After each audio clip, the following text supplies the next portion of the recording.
25वां सर्ग विद्या से उत्पन्न संवेदन आदि 4 संसार के बीज है और परमात्मा का तत्वज्ञान ही संसार और उन बीजों का विनाशक है, यह वर्णन। इस तरह मंकी मुनि ने अपने संसार रूपी अनर्थ का वर्णन कर जब उसके निराश का उपाय पूछा, तब उसके बीजों को जाने बिना संसार निराश के उपाय प्राप्त नहीं किए जा सकते। इस अभिप्राय से संसार के 4 बीजों का महाराज वशिष्ठ जी उपदेश देते हैं। महाराज वशिष्ठ जी ने कहा है, मुनि संवेदन, भावन, वासना और कलना, ये 4 ही इस संसार में अनर्थ पैदा करने वाले हैं। ये जितने शब्दों के अर्थ हैं वे मिथ्याभूत अर्थों का ही अवलंबन करते हैं और स्वयं भी मिथ्या है, इसलिए वे सब एकमात्र अविद्या में ही स्फुरित होते हैं। पहले इंद्रियों से जो विषयों का उपभोग होता है वह उपभोग ही संवेदन कहलाता है। विषयों को जानने पर उनका जो बार बार चिंतन होता है वह चिंतन भावन कहलाता है, और बार बार चिंतन करने पर चित्त में एक तरह का जो दृढ़ विषय लांछन उत्पन्न होता है वही विषया लांछन वासना कहलाती है, और उस वासना से मरण काल में भावी शरीर के लिए जो स्मरण होता है उसको कलना कहते हैं।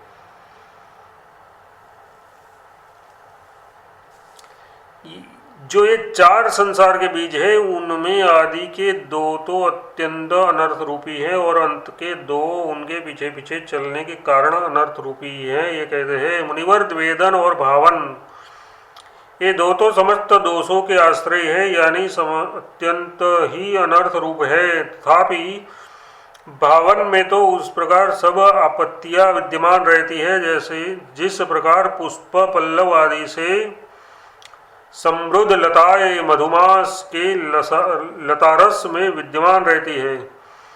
ये गतिगहन जो संसार मार्ग से उस पर वासना के आवेश से चल रहे जीव के प्रति ही चित्र विचित्र अनर्थों से समूह से परिपूर्ण टेढ़े मेढ़े अनेक वृत्तांत आते जाते रहते हैं। इसलिए विवेकी पुरुष का विषयों में दोष भावना और ब्रह्म भावना से इन बीजों का विनाश हो जाने पर वासना के साथ साथ समस्त संसार नष्ट हो जाता है। ये कहते हैं, विवेकी पुरुष का संसार संभ्रम तो वसंत के अंत में पृथ्वी के रस के सदस्य धीरे धीरे से वासना के साथ नष्ट हो जाता है।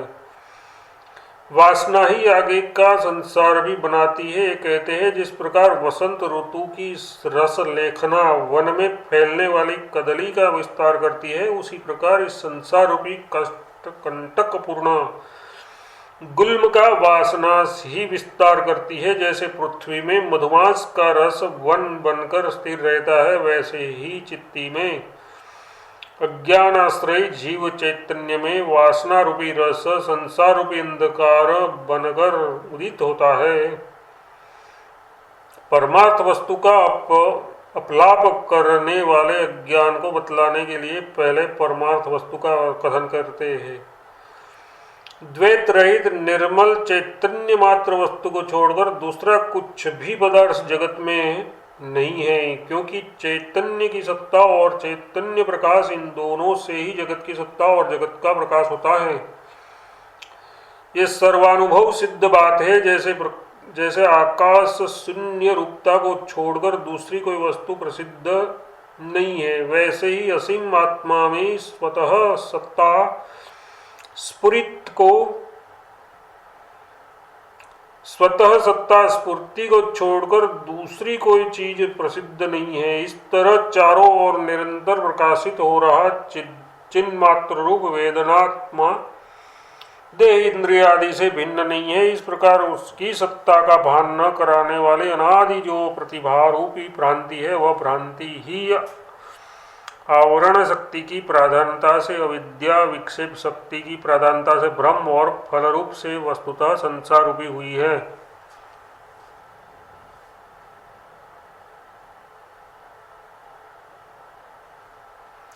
अविद्या से साधित वस्तु का परिणाम दिखलाते हैं। बालक को बैताल की तरह सत की नाई भासती भाषित हो रहा असद्रूप ये संसार परमात्म तत्व के अज्ञान से सिद्ध है, अतः वह परमात्म तत्व के अज्ञान रूप प्रकाश से ही क्षण भर में ही नष्ट हो जाता है। भेद पैदा करने वाली दृश्य रूप उपाधियों का बाध हो जाने पर सभी ज्ञानों में एकता आ जाती है, ये दिखलाते हैं। भेद पैदा करने वाली दृश्य रूप उपाधियों का आत्मज्ञान के ज्ञान से बाध हो जाने पर संपूर्ण दृश्य पदार्थों के ज्ञान बोध रूप से ऐसे एकता को प्राप्त हो जाता है जैसे धरातल के संपूर्ण नदियों के प्रवाह सागर में जाकर समुद्र रूप एकता को प्राप्त हो जाता है।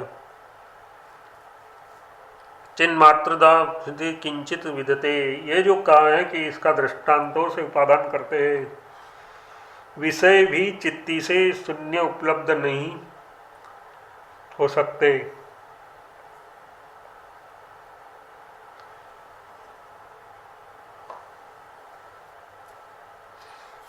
वैसे ही सत्य चिन्मात्रमयी सांसारिक विषय भी चित्ती से शून्य उपलब्ध नहीं हो सकते।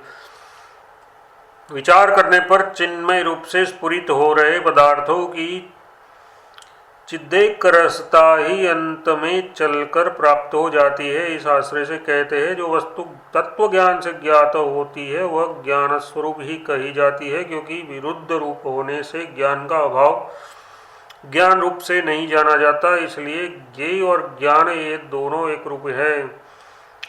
यदि दृष्टा आदि त्रिपुटी के बोध से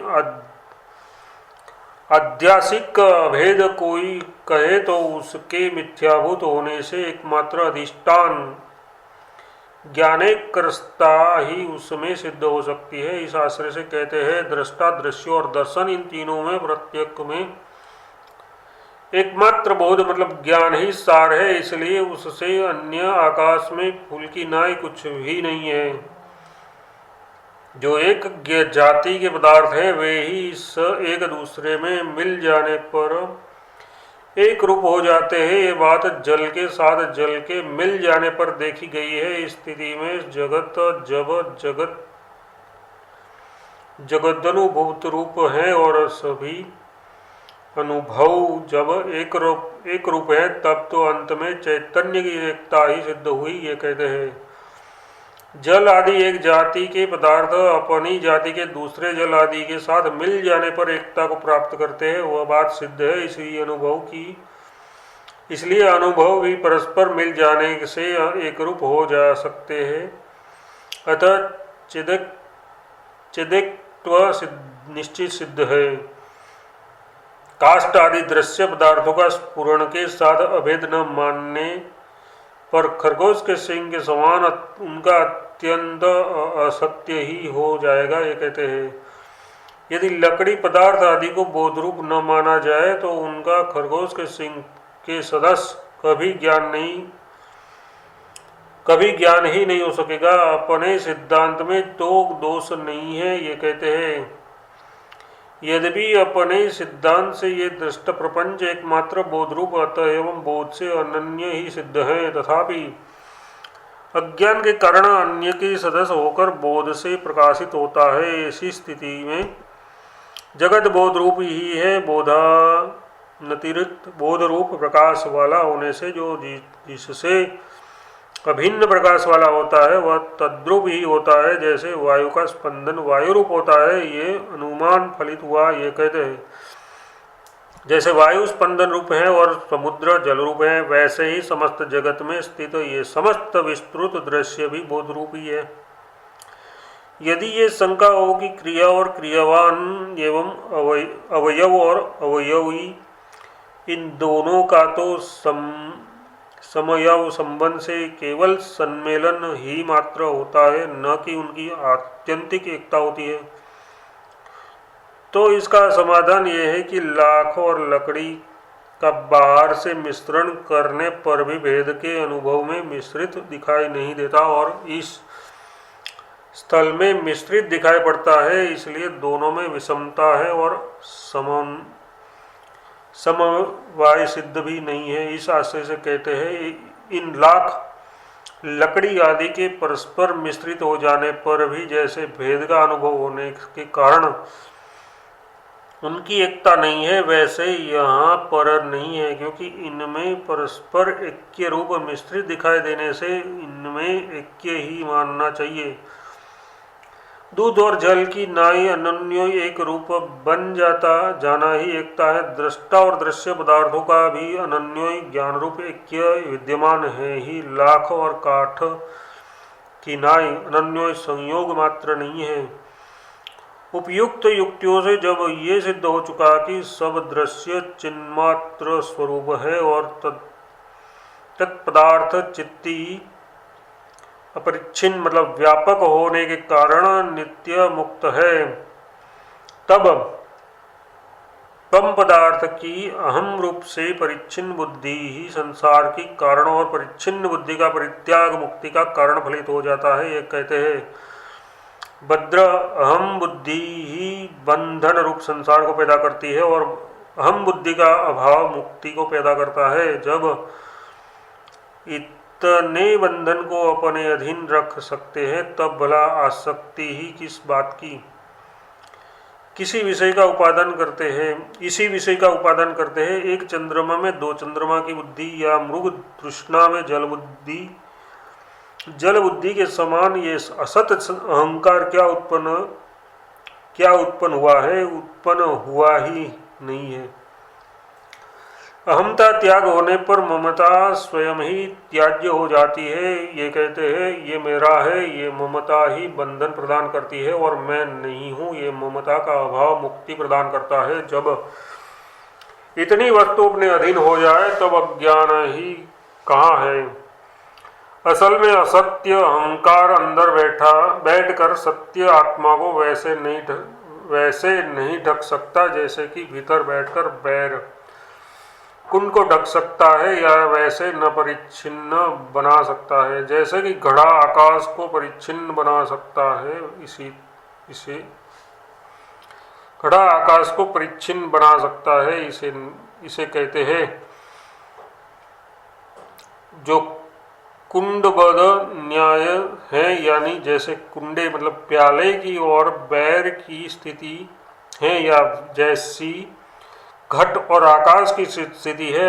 तात्पर्य है कि जिस संबंध से बैर कुंडे के अंदर प्रविष्ट होकर उसको दबा सकता है या घड़ा आकाश को छोटा बना सकता है, वह संबंध भी आत्मा के साथ नहीं है जो कि अत्यंत भिन्न अहंकार कल्पना की सामर्थ्य रखता है। ऐसी स्थिति में वास्तविक ऐक्य ही है।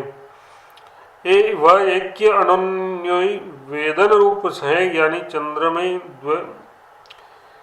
द्वैतपन की नाय भेद से अविद्या द्वारा कल्पित भेद रूप आत्मा का जो स्वप्रकाश के बल से स्फुरण है वह अनन्य वेदन सा हो जाता है। जड़ और ज्ञान की वास्तविक एकता है और वही आत्मरूप है।